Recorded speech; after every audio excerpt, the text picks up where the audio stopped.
Esperar que se conecte.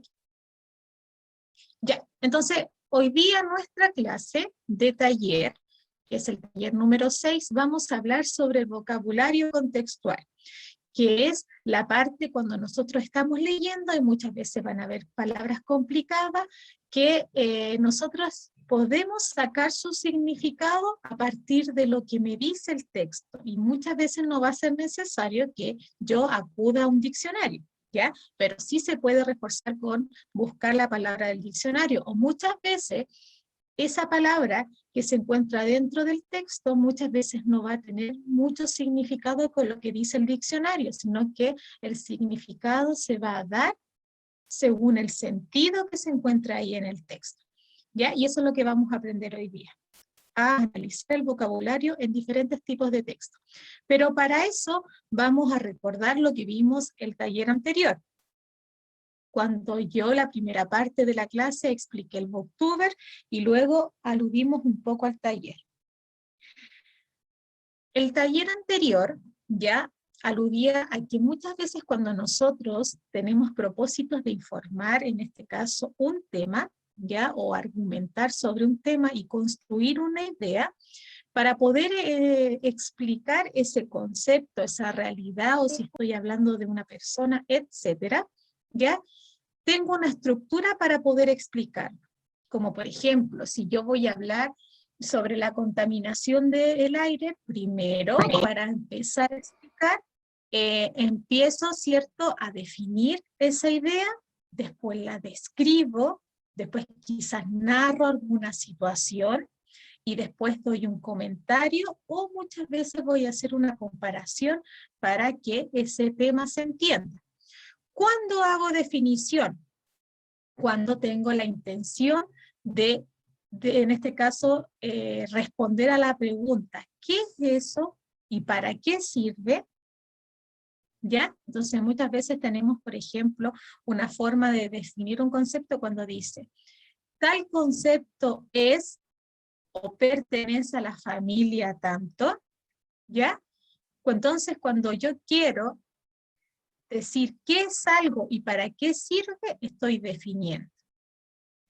Si yo después sigo explicando el tema y necesito describirlo, es porque quiero decir cómo es eso ya de lo que estoy hablando objetivamente, y doy características objetivas.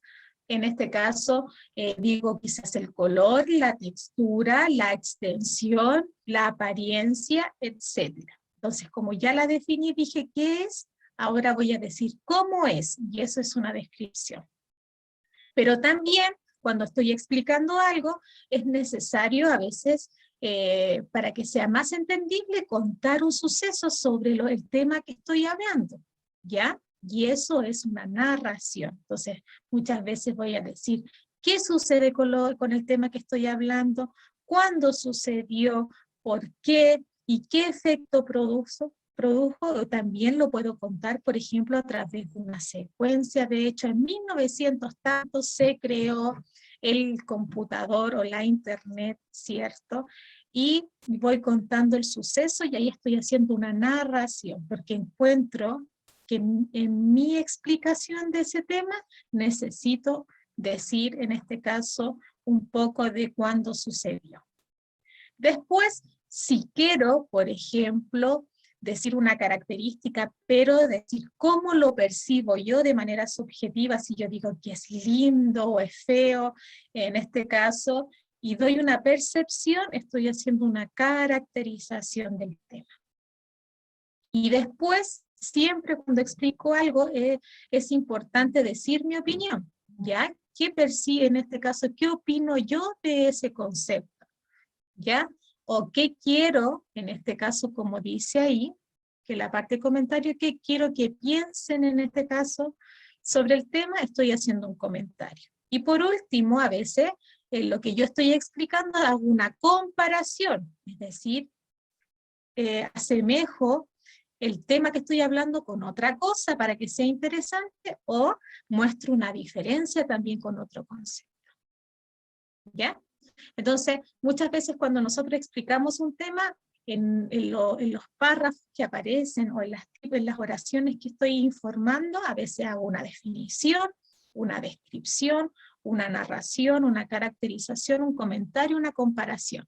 Y esto lo van a aplicar de vuelta de vacaciones en un trabajo que vamos a hacer, ¿ya? Con todo lo que hemos visto en talleres anteriormente. ¿Se acuerdan de este ejercicio que vimos en la clase anterior? ¿Sí o no? Sí. ¿De Caupolicán? Ya. Vamos a citarlo de nuevo. Si muchas veces entonces nosotros al explicar un tema vamos a definirlo, caracterizarlo, decir características de manera subjetiva, ¿qué opino yo de esas características? O hacer un comentario, o narrar, ya vamos a aplicar esos tipos de secuencias en este texto. Este texto me habla sobre Caupolicán, por lo tanto, la forma en que va a explicar este texto muchas veces va a aludir a diferentes cosas para poder entender quién es Caupolicán, ¿ya? Entonces, vuelvo a leer el texto. Caupolicán, que es el título, por lo tanto es un indicio de qué es lo que yo me voy a referir y desarrollar en el texto que voy a presentar a continuación. Caupolicán, jefe mapuche inmortalizado por Alonso de Ercilla en la Araucana. Quien no sabe, Alonso de Ercilla es un escritor, ¿cierto? Y la Araucana es uno de los exponentes y novelas, ¿cierto? Mayores chilenas que habla sobre las conquistas, ¿cierto? En este caso de Chile. Entonces dice ahí que Caupolicán, jefe mapuche inmortalizado por Alonso de Ercilla en la Araucana. ¿Qué será eso? Esa oración, jefe mapuche inmortalizado por Alonso de Ercilla en la Araucana. ¿Quién es ese jefe mapuche inmortalizado? ¿Quién es? ¿A qué se Caupolicán. refiere? Ya, a Caupolicán. Entonces, ¿qué será eso?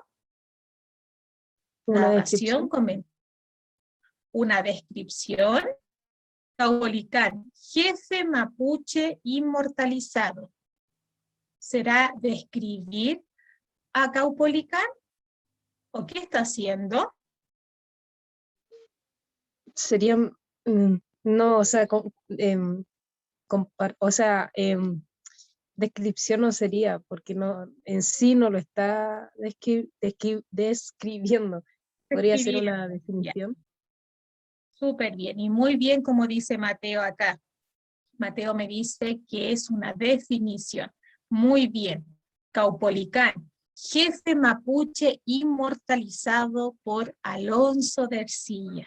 Aquí lo que quiere hacer el autor de este texto es que la primera línea de este texto me define quién es Caupolicán, que es un jefe mapuche. Después dice, su historia se mezcla con la fantasía del poeta, siendo difícil conocer la verdad. Y ahora viene con otra tonalidad y otro tipo de información, ya no me lo va a definir, sino que me va a contar de otra forma sobre este tema que es Caupolicán. Fue cacique de Pilmaiquén en la región de Osorno. Se enfrentó a las tropas de García Hurtado de Mendoza, con el fin de Mendoza en la batalla de Millarauco, el 30 de noviembre de 1557. En esa circunstancia habría hecho saber a García con el fin de intimidarlo, que él había dado muerte a Pedro de Valdivia y lo mismo esperaba el gobernador. Caupolicán fue hecho prisionero en Tucapel el 5 de febrero de 1558, a causa de la traición de un indio yacona llamado Andresico. Durante una borrachera ceremonial, las tropas de Pedro de Avendaño Velasco cayeron sobre su campamento y fue ejecutado empalándolo en una estaca que atravesó su cuerpo. ¿Qué será eso? ¿Cuál fue la intención del emisor de contarnos eso? ¿Para qué? ¿Para definir? ¿Para ¿Para definir la caracterizar? historia de Caupolicán? Ya la historia. Entonces, cuando yo cuento una historia, ¿qué hago? Una narración. Excelente. Muy bien, Mateo. Entonces, lo que estoy haciendo aquí es una narración. Excelente. Y por último, nos va a entregar otro tipo de información con otro tipo de secuencia. La secuencia, acuérdense que estoy diciendo que es una definición, narración, caracterización, descripción o comentario, comparación. Aquí va a utilizar otra secuencia. Fíjense aquí. Ercilla nos dice de él: era este noble mozo de alto pecho, varón de autoridad, grave y severo, amigo de guardar todo derecho, áspero, riguroso, justiciero de cuerpo grande y relevado pecho, hábil, diestro, fortísimo y ligero, sabio, astuto, sagaz, determinado y en casos de repente reportado. ¿Qué secuencia se utilizó aquí? Ya, Sofía me dice descripción, ya está describiendo, sí, pero claro, esa es la idea, está describiendo, me está dando características de Caupolicán, pero cuando yo hago una descripción es muy objetiva. Yo digo alto, el pelo negro, en este caso ojos verdes, pero cuando doy una descripción más profunda y aludo, por ejemplo, a la parte subjetiva, ¿qué estoy haciendo? Muy bien, Mateo, una caracterización. ¿Por qué? Dice, es noble mozo. Mozo en este quiere decir de buena apariencia, y noble en este caso de la actitud y los valores que tenía. De alto pecho, ahí podría ser una descripción, pero también lo que prevalece es la caracterización, porque dice varón de autoridad, grave y severo, amigo de guardar, entonces me da otras características que son más subjetivas. La descripción en su totalidad es más objetiva, la caracterización es más subjetiva, y aquí hay más subjetividad al describir. Hábil, justiciero, riguroso, Profe, fortísimo. Dígame. pero ¿cuál sería la diferencia entre descripción y caracterización? Porque, por ejemplo, yo puedo Mira, describir a alguien y puedo decir, no sé, tiene ojos verdes, pelo largo, un ejemplo, y en la caracterización sería, digo, en la descripción también podría describirlo con pero que con un tiene ojos adjetivo verdes. calificativo. Pero con un adjetivo calificativo.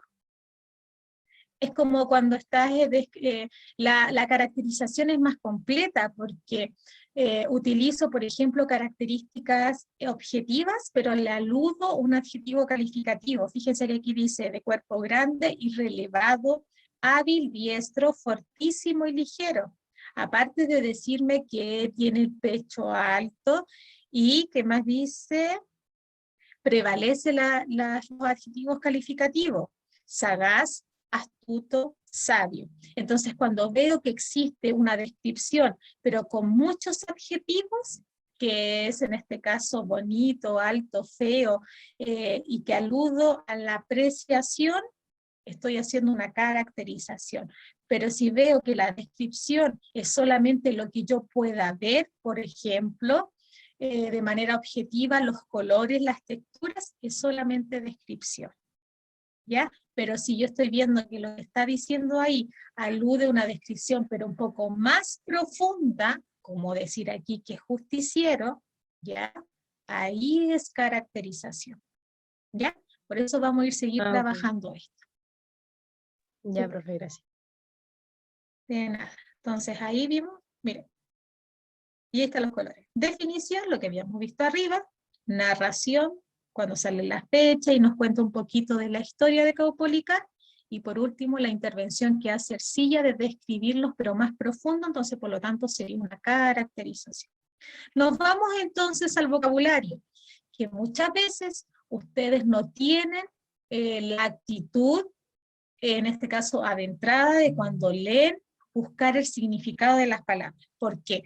Porque muchas veces ustedes leen y hay palabras que ustedes no entienden y no tienen, en este caso, la habilidad de buscar en el diccionario lo que significan. Sí, algunos lo hacen, pero no en totalidad, y yo lo sé. Entonces, cuando de aquí en adelante lean y comiencen, por ejemplo, a leer la tercera lectura, a ver, 1, 2, 3, la tercera lectura que nosotros tenemos, ¿ya? Eh, que es, o lo que estén leyendo cualquier otro texto, ustedes si no entienden algunas palabras, vayan al diccionario, ¿Por qué? Porque en nuestro cerebro, cuando nosotros hacemos el proceso de lectura y hay algo pequeño que yo no entendí, eso va a permitir que lo que siga leyendo va a ser incomprensible. Que siempre va a haber un vacío del sentido de lo que yo estoy leyendo. Por lo tanto, tomen esa habilidad de buscar esas palabras que yo no entiendo y así lo voy adquiriendo a mi vocabulario. Y aquellos que, por ejemplo, ya se están proyectando para, para tener una educación superior y una carrera, y ojalá que sean todos, esta habilidad la van a tener que forjar de ahora para que les vaya bien en esa prueba, ¿ya? Porque esto se los enseño a todos los niveles que yo hago clase, hasta cuarto medio. A los de cuarto medio ya no le hago actividades de vocabulario, ellos solos buscan ya el significado. Yo no lo tengo que hacer. Entonces yo me doy cuenta cuando hacen sus trabajos, como los ensayos literarios, los proyectos de investigación que están haciendo conmigo en cuarto medio, ellos utilizan un vocabulario muy técnico y muy profundo, y uno se da cuenta que ellos ya están introduciendo ciertas palabras a su escritura. Y eso es lo que quiero hacer desde ahora con ustedes, ¿ya? Para que su calidad en este caso, de expresión y redacción de ideas tenga otro nivel y no sea el nivel básico que sí se pedía en la básica, ¿ya? Entonces el vocabulario, como dice ahí, contextual, porque hay un vocabulario nato, que es el vocabulario de la definición que yo lo puedo sacar del diccionario, pero ahora vamos a aprender a sacar el vocabulario contextual, es decir, es lo que significa una palabra o frase según sea empleada esta en el texto. Es decir, vamos a buscar el significado de la palabra, pero en el texto, no en el diccionario. ¿Y cómo lo vamos a aprender? Con pequeñas pistas que me va contando el texto. Por ejemplo, si yo leo aquí, fui al banco que estaba en la esquina. Esa palabra banco, ¿qué significa?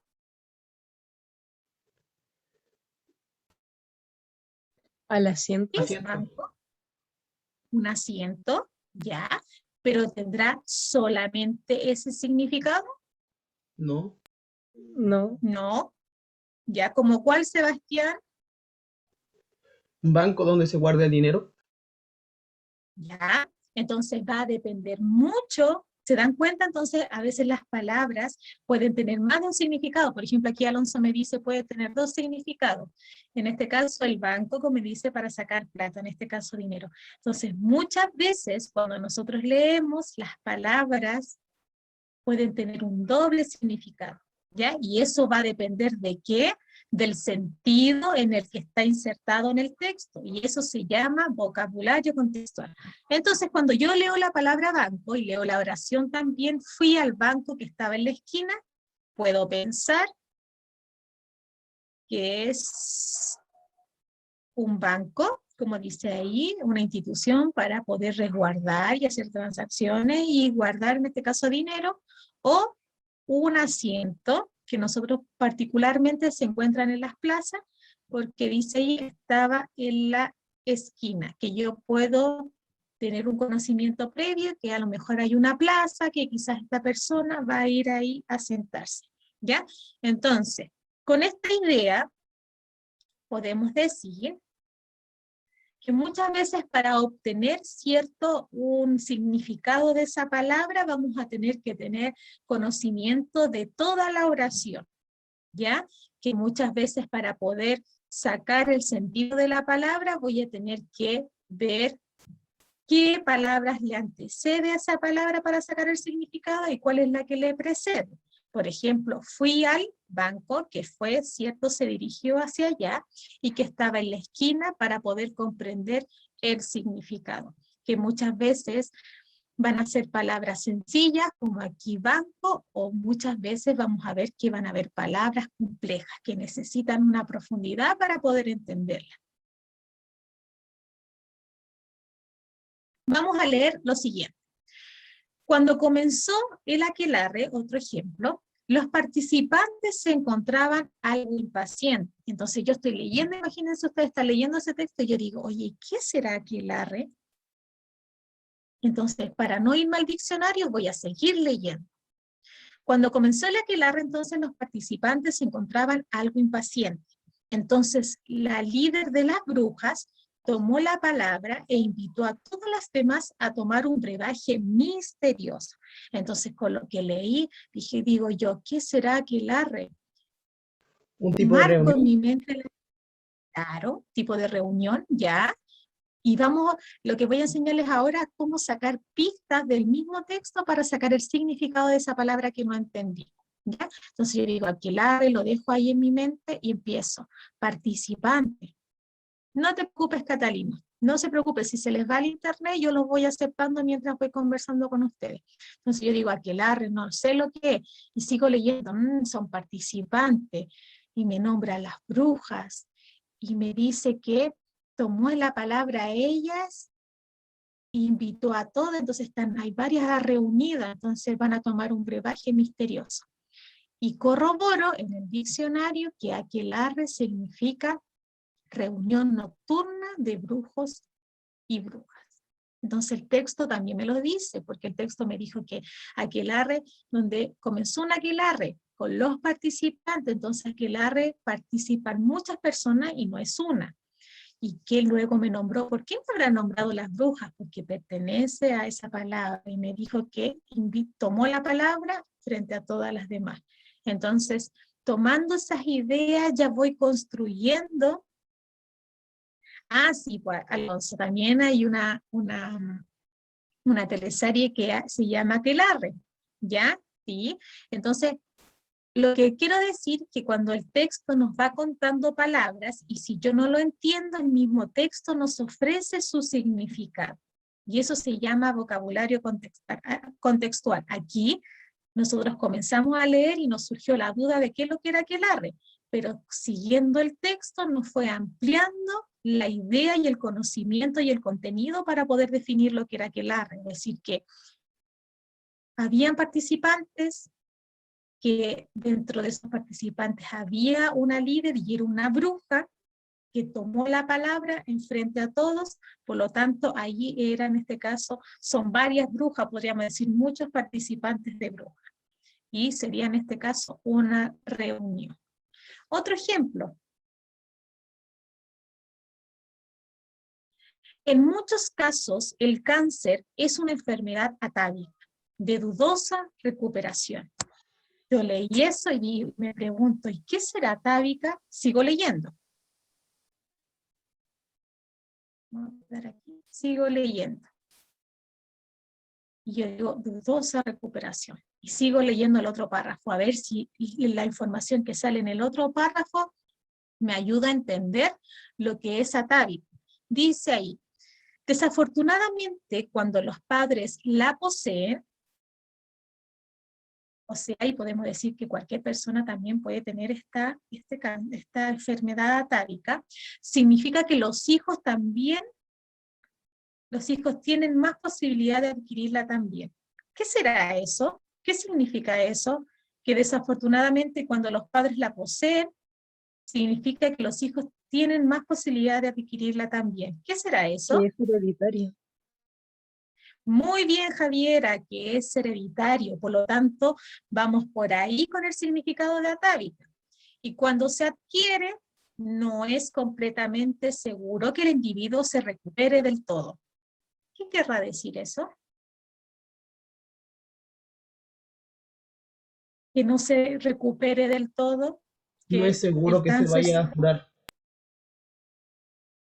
claro, o que se vaya a recuperar, o que Que sea una puede que queden enfermedad que secuelas de la enfermedad. súper bien, excelente, aunque los tratamientos dicen sea oportuno. Entonces ahí tenemos información para saber por qué el cáncer es una enfermedad atávica. Estamos buscando el significado de atávica a través de la información que me da el texto. Por lo tanto, los padres la poseen, significa que los hijos también tienen posibilidad, todo lo que marcamos importante. Por lo tanto, atávica, si nosotros la buscamos en el diccionario, significa hereditario. Y esas son las pistas que me dio el texto y no era necesario ir al diccionario. Por lo tanto, cuando yo veo la palabra atávica, ustedes vean más adelante en otros textos la palabra atávica significa hereditario. Y en el texto la palabra atávica significaba en este caso hereditario. Entonces, ¿cómo vamos a poder encontrar palabras difíciles de entender y sacar de inmediato su significado en el texto y no recurrir al diccionario? Con los siguientes pasos. Primero, ubicar en qué párrafo o segmento se ubica la palabra interrogada, es decir, la palabra que debo buscar su significado. Y voy a releer después el texto o el párrafo donde se encuentra esa palabra, ¿ya? Para que me pueda explicar su significado. Luego lo que leo, vuelvo a leer el párrafo donde se encuentra ahí escondida, establezco el significado a partir de las claves como yo empecé a subrayar. Síntesis quizás de una palabra o algo que tenga conexión, y luego verifico seleccionando la opción que represente en este caso su significado. Pueden hacer el siguiente ejercicio. Cuando ustedes, por ejemplo, estén leyendo un libro o un texto, en este caso cualquiera, y hay una palabra que no entiendan, sigan leyendo y traten de hacer estas conexiones con estas pistas y después me sale la información. Y si yo ya tengo, más o menos sé de qué se trata, voy a corroborar con el diccionario. Y ahí, si el diccionario me corrobora que es verdadero, ya cumplí el objetivo de aprender que así se busca el significado en el mismo texto. Vamos a practicar. Vamos a practicar. Pequeño texto narrativo. Vamos a ver aquí. El texto se llama La fogata y las hormigas. Y fíjense que yo les marqué en rojo las palabras que debemos comprender y le vamos a sacar el significado ahí en el mismo texto, ¿ya? ¿Cuáles son estas palabras? Arrojaron y contraían. Entonces, mientras yo voy leyendo, ustedes vayan pensando en eso. No sean pillos, no busquen el significado en el diccionario, sino que lo estamos haciendo en el mismo texto. La fogata y las hormigas. Arrojé al fuego un pequeño tronco podrido sin darme cuenta de que en su interior había un hormiguero. El tronco empezó a quemarse. Las hormigas se arrojaron afuera desesperadas y comenzaron a correr en todas las direcciones. Corrían hacia arriba y abajo y se contraían quemadas por el fuego. Cogí el tronco y lo hizo rodar hacia un costado. Ahora, innumerables hormigas escapaban de la muerte, corriendo por la arena entre las agujas de los pinos, pero qué cosa extraña, no se alejaban del fuego. Apenas repuestas de su terror, regresaban, giraban en un momento alrededor. Y luego una fuerza misteriosa las llevaba de nuevo hacia allí, hacia la patria abandonada. Muchas de ellas escalaban de nuevo el tronco, ardiente, y lo recorrían sin cesar hasta que encontraban la muerte. Alexander Solzhenitsyn. ¿Ya? Vamos a ver aquí. Por aquí me hacen un comentario, vamos a ver. Alonso me dice, arrojar es de lanzar y contraer no es hacerse más pequeño. Vamos a ver entonces, Alonso. Profesora, contracción significa agitación extrema por dolor. Ya, por dolor. ¿Y arrojaron? Lanzaron. Lanzar. Lanzaron. Vamos a ver. Vamos a ver, imagínense que estamos haciendo una prueba, porque la prueba ya, a partir de las otras pruebas de contenido, vamos a hacer actividades así con vocabulario contextual. Entonces, dice la pregunta aquí con alternativas. ¿Cuál es el sentido? Porque no estamos buscando significados directos como en un diccionario, sino que estamos buscando el sentido. Eso se llama vocabulario contextual y eso se lo van a preguntar, por ejemplo, algún día cuando hagan la prueba de transición, que es la prueba PSU, o el nombre que tenga en el año que ustedes lo den. ¿Cuál es el sentido de la palabra arrojaron? Y yo les puse el texto al lado. En el contexto, es decir, en la situación, en la historia en que ustedes leyeron. ¿Será arrojaron, tiraron, porque las hormigas se lanzaron al precipicio? ¿Será echaron porque las hormigas tomaron diferentes direcciones en su escapada? ¿Será que se largaron porque las hormigas abandonaron el tronco que se estaba quemando? ¿O será que se precipitaron porque las hormigas se lanzaron desesperadas huyendo del tronco quemado? D. ¿Cuál será? Por aquí me dicen que es la D. ¿Alguien dice otra?